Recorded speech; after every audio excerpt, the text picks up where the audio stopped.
সুপ্রভাত বন্ধুরা, আমি দীপমিতা। মাওমের ডেইলি ব্লগসের একটি নতুন মিনি ব্লগে তোমাদের সকলকে স্বাগত। আচ্ছা, কার কার আমার মতো সকালবেলায় জানলা দিয়ে আকাশ দেখতে ভালো লাগে?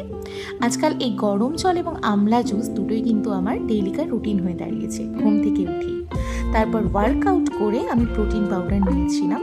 প্রোটিন কিন্তু আমাদের ডেইলিকার ডায়েটের একটি প্রধান উপাদান বলতেই পারো। তারপর স্নান করে ব্রেকফাস্ট করে নিয়েছিলাম, আর ওয়ার্ক ফ্রম হোম চলছে।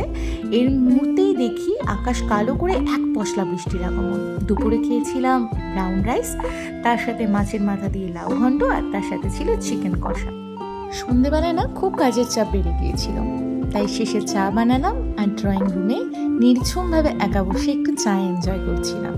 তারপর হাঁটতে গিয়েছিলাম, আর হেঁটে এসে দেখি বাবার বন্ধু যে আঙ্কেল প্রসাদ দিয়েছিল, পোলাও, ছানার কোপ্তা, পায়েস আর রসগোল্লা, এই দিয়ে কিন্তু আমার ডিনারটা সেরেছিলাম।